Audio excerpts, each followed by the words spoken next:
Hello everyone, welcome back to another episode of r/Entitled Parents. In today's episode, another entitled airplane mom, another water park EM. I just don't want to help out anymore. Before we get started, make sure to subscribe so you will never miss a video. So let's get started. Another entitled airplane mom. A few weeks ago, I was flying back to Denver from Atlanta. I use a cheap airline, and on the flight to Atlanta I was stuck in the middle seat and got a little claustrophobic. No problem, I got exactly what I paid for. To avoid this, I paid extra to choose my seat on the way back, and chose the window. I get on the plane, walk to my seat, and notice a lady and her child in my aisle. The lady is in the middle and the child, maybe 3 or 4, is in my seat. I didn't board late, I was one of the early groups, so she just preemptively took the window. You have to pay extra for that. I walked up and very politely tell her it's my seat. I never, not once, raised my voice or lost my temper. Me, that's my seat. EM, very incredulous, can't believe I have the nerve to make her move. Are you serious? Me, yes, completely. EM, you don't have to be such a B***tch. Me, thinking this escalated quickly, ma'am, I haven't been a B***tch at all. Not yet. EM, I'm not sitting next to you if you're a B***tch. Me, okay? Then, if there are empty seats, I suggest you move if you don't want to sit next to me. That's my seat. She then stands up and yells for the flight attendant because she isn't sitting next to a stupid B***tch. The poor flight attendant comes over and gives me an embarrassed look, and tells her she needs to sit down in the correct seat and wait to see if there are no shows. EM then proceeds to tell everyone around what a B***tch I am, etc., earning my more embarrassed looks from other passengers. At the end of the day, I got my seat, wasn't claustrophobic, and she looked like an A***, but what is the deal with parents like that? I have 3 boys and I would never, ever expect people to give up seats for us. Certainly not ones they paid extra for. They're hoping that you'll think of the children and just give up your window seat so that the little darling can be entertained by something other than mom. Good for you for sticking up for yourself. If more of us did this, perhaps those people would stop being so entitled. If it works once, they will keep trying expecting it to work again. You can't give in to a Karen. This tactic has probably got this person her own way roughly at the point of conception. Surprise, this time it didn't work. I had that exact thought. It was definitely not her first time pulling the "but my little princess needs the window" crap. I firmly believe people that behave like this have some kind of mood or anger disorder. It makes me feel a lot better if people aren't raging assholes, just mentally ill. She should have been booted off the plane. That's exactly why I was absolutely sure not to raise my voice or lose my cool at all. She can act crazy and get kicked off. I wanted to get home. I'm a mom too, and I would never have thought of demanding my kid's preferred seat.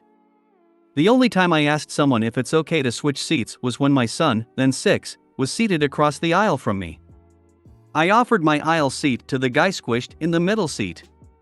He gladly switched. We live in a society where anything less than dying because a child wants your cookie is seen as hating children by a lot of people. They have probably learned that bringing the children's well-being into the conversation, especially if the poor kid is sitting right there, has a better chance of tugging on your heartstrings or turning up the guilt. It's a manipulation strategy. First class upgrade, and I decided to sit in the second row so I could stick my travel bag under the seat in front of me. Enter EM, my daughter works for the airlines and... I politely looked the other way, she's in the first row on the window in the seat in front of me. She waited, then throws her purse under her seat. My foot space. My purse space. Women with leather purses, expensive shopping bags, etc. pull this dollar hit in first class all the time. Less chance of confrontation, eye rolls notwithstanding. Same money for the second row, but those of us who travel know you do not book a front row seat and expect to use the space under you. So I silently called BS on the move, shoved her stuff back out twice, with my feet. She keeps throwing back under there, not going to be a third time, so I got up and quietly went to the greeter who had been watching the antics. I kept my voice down, but it showed that I was pissed. I stayed quiet and said, I really wanted to book that front window seat, but then I remembered that I cannot put my purse under my chair if I do so. Would you please intervene?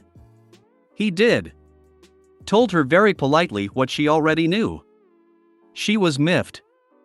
Her fancy purse went up into the overhead storage. There was another guy in the front row watching all this go down, getting ready to jump out of the way.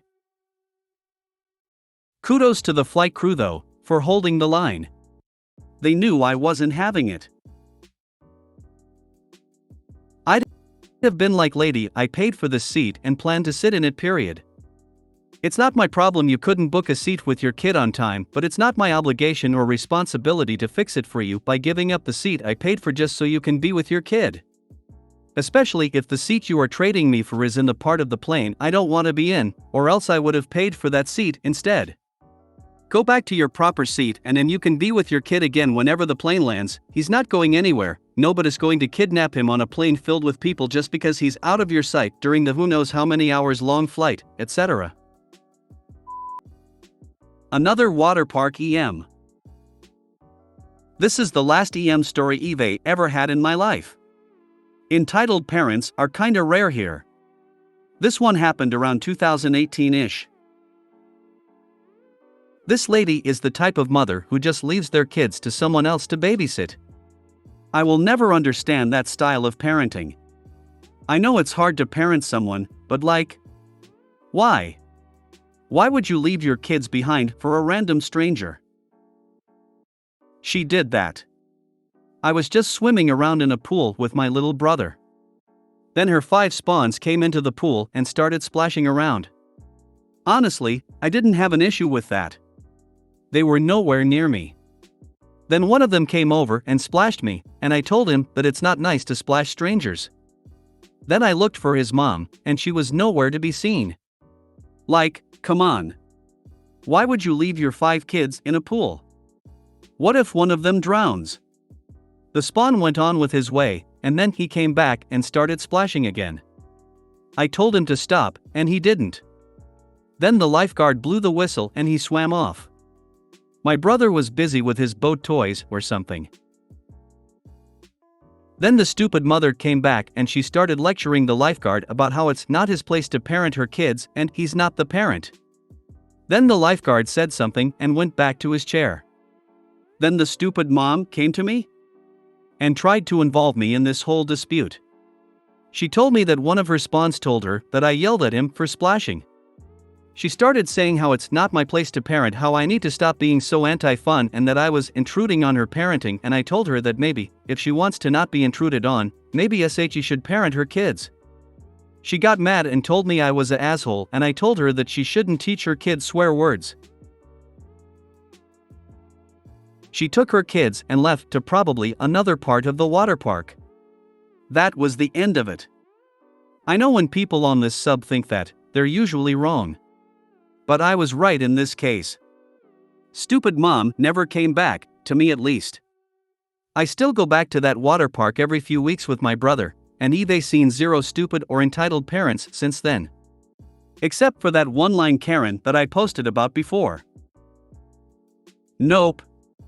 I'm good all the way through. You handled like a champ, honestly. You had a little room to wiggle and you didn't even use it. Good on you. I hate when bad parents don't do their job and then get their panties in a twist when someone is forced to do their parenting for them.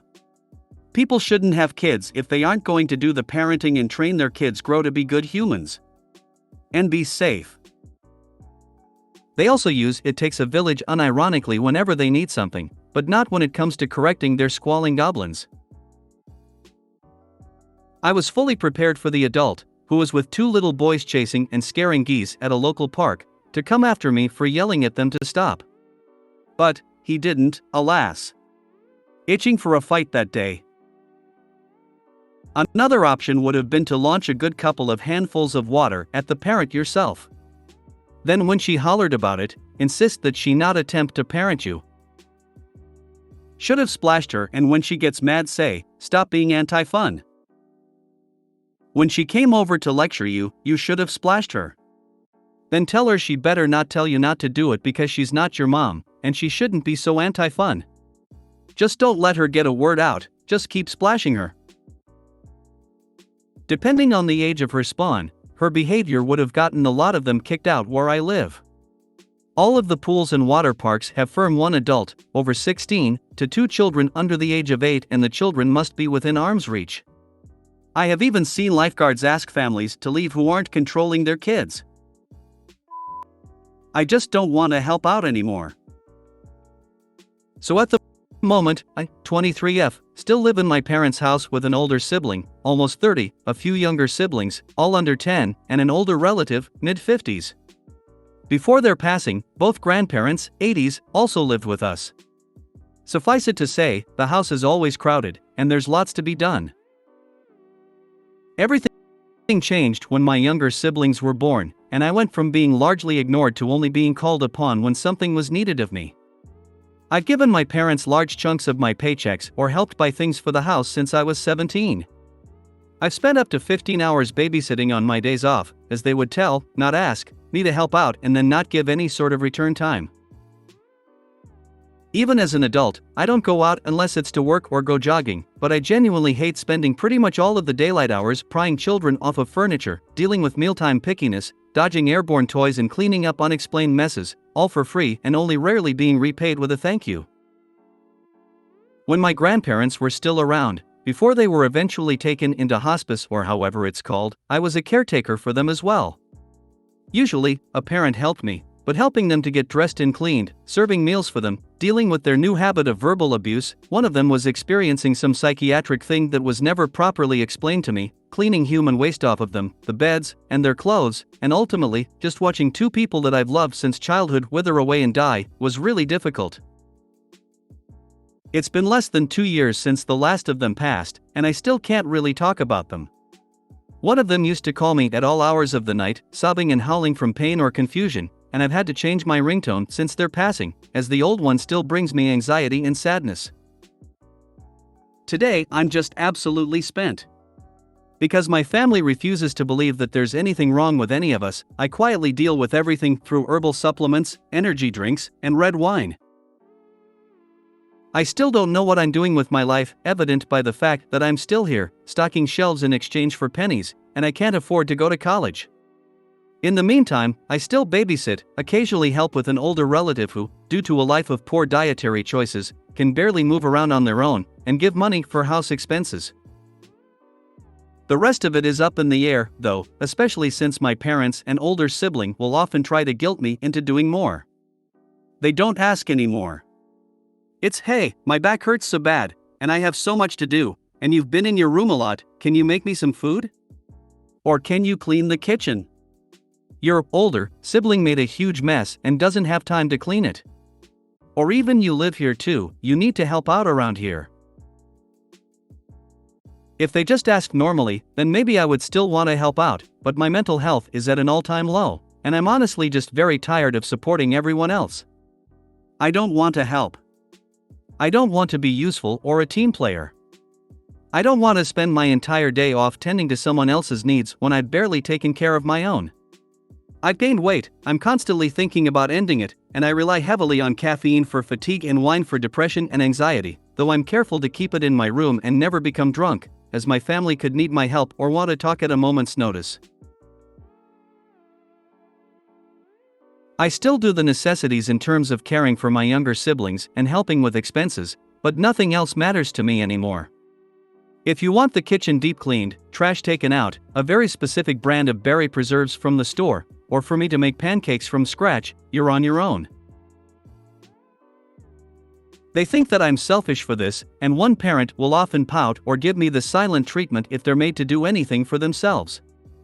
I often end up folding and doing whatever they want, or if I'm having a really bad mental health day, I have begun to just ignore their calls or texts. I don't really know how else to deal with this. Because I haven't had any help with financial aid things, I haven't been able to afford college at all this year. And even if I could afford college, I honestly don't know what I would go for or what I would end up doing with my life. I can't afford to leave either. This is one of those unfortunate times when I really wish that I had more living family members nearby, or a friend that I could go 50-50ths on rent with, or literally anything else. Wow. I'm so sorry you're going through this. You're the nurse, babysitter, actually the parent role, caretaker, maid, servant, cleaner, and you give them money. It's just too much. First of all, you know that alcohol isn't the answer. Period. It's not medicine. Next, keep saying you know. That's a complete sentence. Let them pout and whine. Too bad. If they ask why you don't help them, you can retort with, "Why don't you help me?" and walk away. Finally, I don't know what country you're in, but look for shelters for women. Call or write and explain everything to them and ask for help. You need to get out. Preferably far away, at least for some time.